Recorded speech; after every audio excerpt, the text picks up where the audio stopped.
박정희가 일으킨 나라입니다. 여기 대해서 부정할 사람은 없죠. 그러니까 이 대한민국의 5,300만 국민들 모두는 뭐 개딸이든지 주사파든지 뭐 종북이든지 할 것 없이 이승만과 박정희의 혜택을 본 것입니다. 동의하십니까? 보세요. 만약에 이승만 대통령이 그때 박헌영하고 싸움에서 졌으면 대한민국 자체가 건국이 불가능했죠. 이미 벌써 북한 같은 나라가 남한에도 이루어졌었죠. 그리고 박정희 대통령이 5.16 혁명을 일으키지 않았으면 그때 벌써 장면 정부는 북한한테로 넘어갔습니다. 그때. 예. 근데 박정희 대통령 때문에 그 효과가 지금까지 유지가 되어서 그래도 세계 경제 6위까지 갔잖아요. 이거는 이승만과 박정희 효과입니다. 그런데 지난 선거에서 완전히 사기 선거를 펼쳐서 총 지휘는 북한이 한 겁니다. 그 다음에 중국이 협조했습니다. 해킹 부대들이 해서 선관위를 점령하고 또 더불어민주당을 점령해서 192석을 만들었습니다. 끝난 거죠, 이제 나라가. 이제 그래서 이제 연방제로 북한으로 나라가 넘어갈 것인가, 아니면 다시 한번 이승만과 박정희 정신으로 싸워서 세계의 자유통일을 이루어 세계 G2의 국가로 갈 것인가, 여기에 지금 기로에 딱 놓여 있습니다. 근데 이것을 책임져야 될 오늘 대한민국의 중심 5대 유튜브 우리 박사님들을 한자리에 모셨습니다. 실제로 이건 뭐 가식이 아니고 대한민국을 움직이는 실세들입니다. 실세. 자, 황장수 소장님 나오셨습니다. 예. 고성구 박사님 나오셨습니다. 안녕하세요. 이봉교 박사님 나오셨습니다. 안녕하십니까. 또 신혜식 대표님 나오셨습니다. 안녕하세요. 일단은 제가 조금 전에 그 말씀드린 우리나라 건국기둥 이승만과 박정희가 세웠다.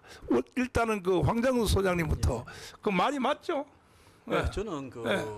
첫째 이제 해방이 되었을 때 네. 이승만 대통령이 가지고 있던 네. 미국하고의 네트워크, 네. 또 그 사람이 미국에 대한 역사적이나 또 학술적으로 해박한 신학적인 또 문제, 맞아요. 그 인적인 네트워크, 이런 부분이 아니었으면 6.25가 나왔을 때 미국을 조속히 끌어들이고 또 유엔군을 파견받고 또 전쟁이 휴전으로 끝났을 때 미군을 이렇게 남겨가지고 네. 한미 상호 방위 조약이 이렇게 네. 체결될 수 있도록 하고 하는 네. 일들을 누구도 네. 못 해냈을 거라고 봅니다.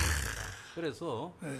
사실은 그 2차 대전이 끝난 이후에 네. 중국군이 이제 이 서방에 그 속한 영역들을 침략해서 네. 자기 그 공산화를 시키기 시작할 때 당시 한국처럼 직접 침공을 했고 당시 소련 비행사들이 미군을 길을 1000개가 넘는 걸 격추시켰다잖아요. 소련이 참전을 했어요. 했어요. 중국, 소련이 다 참전을 네. 하고 맞아요. 공산군이 전적으로 밀었는데도 불구하고 그 전쟁을 이 휴전을 시키고 땅을 뺏기지 않고 나라를 지켜내는 과정이라는 것은 네. 당시에 한국이 가진 인적 자질 수준, 역사를 보는 시각 수준으로서는 세계사적인 관점에서 탁월한 영웅이었다. 그렇습니다. 그러니까 하늘이 내린 사람, 고 박사님. 네. 이승만은 그때 하늘이 내린 사람으로 이게 판단되는데, 정치학 박사님은 네. 어떻게 생각하십니까?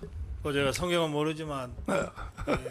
골리앗을 물리치는 다윗 같은 존재죠. 근데 이게 건국이라고 하는 거가 네. 무슨 진공 상태에서 이루어진 것처럼 생각하는 분들이 있어요. 네.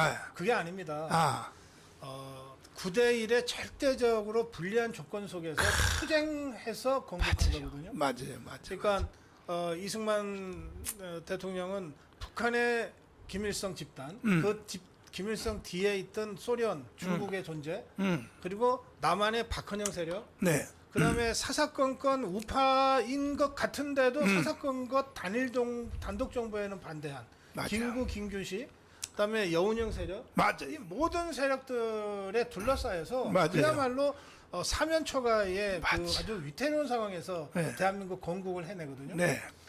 그리고 박정희 대통령 마찬가지입니다. 네. 박정희 대통령도 네. 이제 61년부터 집권을 했다고 치면 네. 집권하고 10년 동안은 계속 북한보다 우리가 약했어요.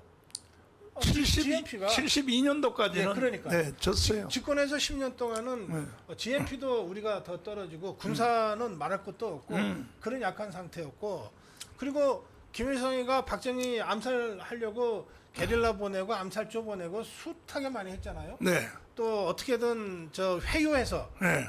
저 자기 똘마니 삼으려고 그렇죠. 황태성이 내려보내고 다 맞아요, 맞아요. 이런 절대적인 불리한 상황에서 투쟁하면서 근대화한 겁니다. 이야, 그러니까 이승만 대통령이 투쟁 속에서 대한민국을 건국했고, 그렇죠. 박정희 대통령이 투쟁 속에서 근대화를 이뤄낸 거거든요. 근데 그것도 아주 압도적으로 불리한 상황. 네. 지금 우리가 그 보통 종북 주사파들한테 언론 뺏겼다, 뭐 진지 뺏겨서 우리가 네. 불리하다 그러잖아요. 네, 그렇죠. 이승만 대통령, 박정희 대통령이 겪었던 처했던 그 상황과 비교하면 지금 우리는 아직도 할 말이 없어, 할 말이 없어요. 맞아요. 네, 할 말이 없는 상태입니다. 네.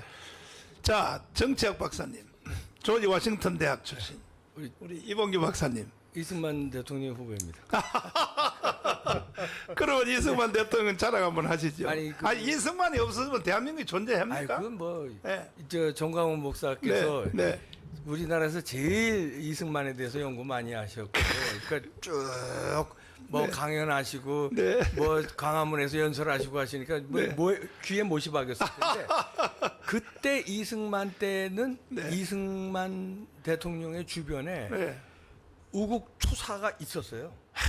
박정희 대통령 때도 우리가 기억해 보면 그 옆에 우국 투사들이 있었습니다. 목숨을 건 동지들. 맞아요, 맞아요. 다시 말해서 나의 출세보다는 나라를 지켜야 되겠다는 목숨을 던지는 동지들이 있었는데, 네.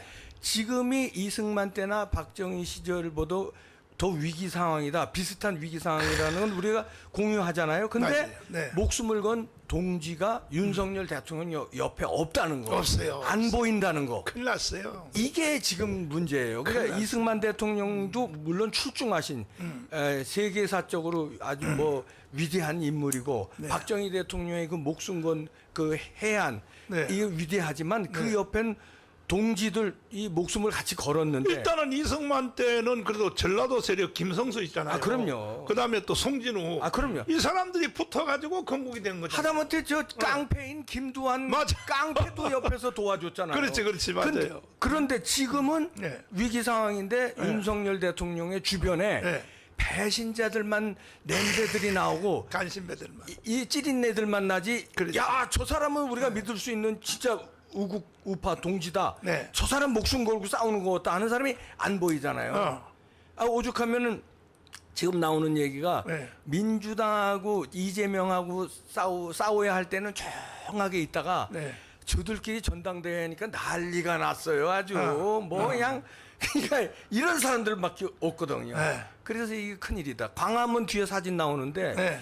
저 국민들이 없었으면은 벌써 무너졌을 텐데, 그나마 간신히 신라같이 네. 지푸라기로 나라를 저 국민들이 맞아요. 지금 지키고 있다. 저 때문에 정권 교체된 지금 거예요. 안타까운 상황입니다. 네. 지금. 아니 그래서 광화문 때문에 그 윤석열 대통령이 당선됐으면서도 근데 보면 연설하는 거 보면 광화문 연설을 그대로 해요. 아니, 의식해요. 예. 의식을 하시는데 문제는 저하고 안 만나려고 그래. 저하고. 만나면 이제 골치 아프거든요. 왜냐면 참나. 정광훈 목사하고 만나서 김세원 최고위원 후보도 네. 그다음에 바로 그냥 국힘당에 찍혀버리고 네. 다 공천 탈락하고 이러니까. 자, 신혜직 대표님. 예. 이승만이가 세우고 박정희가 익힌 나라다. 어떻게 생각하십니까? 뭐 너무나 당연한 거고요. 네. 한동훈 네. 그리고 윤석열 대통령도 인정을 합니다. 아. 한동훈은 제주에 가서 아, 이승만 대통령의 농지 개혁으로 인해서 대한민국의 자유민주주의가 뿌리 내릴 수 있었다라고. 한동훈이 얘기하고, 그런 말 했어요? 예, 했어요. 그런 발언을 오. 했었고, 윤석열 대통령은 또 이승만 대통령의 업적을 기리기 위해서 기념관까지 지금 추진하고 있지 않습니까? 맞아요. 근데 문제는 뭐냐면은 이승만 대통령을 말로만 팔고 있다 이거죠. 말로만. 네. 그렇다면 이승만 대통령이 자유민주주의를 지키고 계승 발전시켜야 될 행동도 따라와야 되는데 한동훈 같은 경우는 제주도에 가서 이승만 대통령의 농지 개혁을 얘기하면서 한편으로는 제주 4.3을 또 찬양을 합니다. 에라, 이 그러니까 정말 이게 참, 양손에 떡을 쥐고 흔드는 이 우파들이 문제라는 거죠. 참 정말. 말이야. 이번에 김정식 후보가 호남 연설에서 제주와 관련된 4.3을 김달삼 이 간첩 세력에 의한 폭동이었다라고 발언하니까 뭐 사이코패스라는 아, 발언이 누가 했어요? 청년 최고 출마자인 김정식. 김정식 후보. 걔 당선시켜야겠다 이거 아주 참나 이거. 훌륭한 청년이에요. 어허. 근데 아시다시피 지금 5.18 관련 제주 4.3 관련 태용호 네. 그다음에 5.18 김재원 네. 다 국민의힘에서 징계를 받은 상황이거든요. 아, 당시에 뭐 최고위원 나가든지 징계 받든지 뭐 어이가 없는 거죠. 징계를 하려면 징계를 하지 뭐 최고위원을 나가면 징계 안 하고. 네. 그러니까 국민의힘이 그야말로 이승만 그리고 박정희 대통령의 업적은 입으로만 팔아먹으면서 네. 한 손에는 또 좌파들의 이념을 쥐고 네. 이도 아니고 저도 아닌 줄타기를 하고 있다 보니 네. 좌파들이 더 득세하고 대한민국의 정책력이 혼란스러워지고 있다. 그래서 이승만 대통령과 박정희 대통령의 업적을 말로 떠들 것이 아니라 행동으로 보여주고 실천할 수 있고 그 이념을 계승 발전시킬 수 있는 세력이 우리 광화문에서 네. 주도적으로 다음 지방선거 대선에서 활약을 해야지만이 대한민국이 살아나지 않겠냐. 지금의 이 국민의힘에게는 희망이 없다. 대한민국을 지킬 희망이 없고 좌파들한테도 가서 굽신거리고 김정은한테 가서 굽신거리고 그리고 광화문은 이제는 굽신거리는 게 아니라 아는 척이 아니라 목사님 말씀하셨다시피 네. 인사도 안 하고 오히려 적이 돼버리는 거죠. 네. 예, 적이 됐어요. 그러니까 이승만 대통령, 박정희 대통령을 억지로 끌고 가고 있는 거지 진정으로 끌고 가고 있지 않다. 지금 보수 우파의 문제가 바로 거기서 나오고 있다. 광화문이 왜 무시를 당하냐. 바로 좌파들의 이러한 선전선동에 이용당해서 광화문이 구구다. 저희가 뭐 사람 죽였습니까? 뭐 어디 가서 뭐 폭탄 던졌습니까? 그런데도 불구하고 광화문을 멀리하고 그리고 박정희 이승만 대통령의 이러한 자유민주주의 정신을 발전시키려고 하는 사람들을 국으로 몰아붙이는 네. 그게 민주당이 아니라 국민의힘이다. 지금의 그리고 한동훈 세력이다. 이거를 이번에 우리가 분명히 알아야 될 것 같고 거기에 대해서 우리가 대응하고 싸우고 우리 내부로부터의 싸움에서 이겨야지만이 그 다음까지 나갈 수 있지 않냐 이렇게 생각합니다. 자, 순서를 살짝 바꿔서 지금은 이승만과 박정희 같은 사람이 없단 말이에요. 없기 때문에 지금 이게 광화문과 5대 유튜브가 이승만과 박정희 같은 이 일을 우리가 하지 아니할 수가 없어요. 왜? 끝난 거예요. 대한민국 끝난 거예요. 192석으로